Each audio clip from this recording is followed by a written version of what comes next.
Latvijas sabiedriskajā mēdījā strādā daudz dažādu, gudrībām bagātu, radošu, skaistu cilvēku, kas nodrošina mums svētku tiešraides, svētku studijas, dažādas reportāžas un daudz ko citu.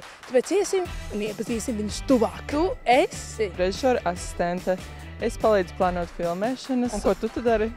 Es atnācu parunāt ar tevi un visiem pārējiem. Mums ir tā iespēja strādāt unikālā tehnoloģiskā risinājumā ar laivedīti. Tā ir automatizētā režijas programma. Tādā režīmā strādā Supernova pie mums Latvijā un tā strādā Lielā Eirovīzija ar šo pašu tehniku. Un mēs. Moderni mēs esam tur. Protams.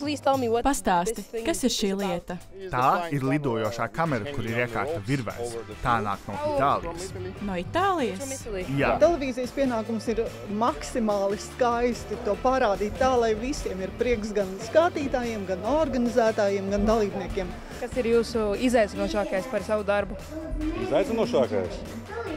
Nofilmēt tā, lai režisors laimīgs. Kāpēc? Jums patīk būt operatoram? Neaptīk kādā brīdī? Nē, nekad nav apnicis.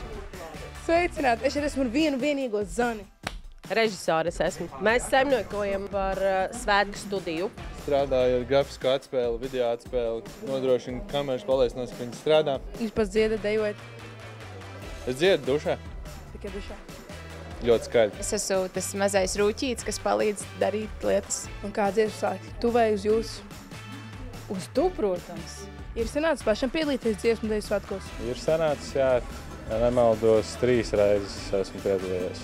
Esmu dejojis savā laikā, tad ar orķestru esmu piedalījies un ar kori esmu piedalījies arī. Vesels 3 kategorijas izsvītrotas. Kas tev vēl trūks? Kokla vēl trūks? Viens no projekta vadītāja uzdevumiem ir rūpēties par komandas labsajūtu. Forši, varat pastāstīt kaut ko par savu darbu? Spaidpodziņas. Viena podziņa, otra podziņa, un tā veidojas stāstuči. Es jūtu, ka Latvijas sabiedriskais mēdījis ir kā kāda viena liela ģimene. Mēs visi esam roku rokā blakus plecu pie pleca. Un ar vislabāko tehnisko komandu, draudzošo komandu pasaulē, mēs esam apņēmušies izdarīt tā, lai svētki būtu. Nāc gavilē, un ja redzi kameru, neaizmirst tev uzsmaidīt. Atā!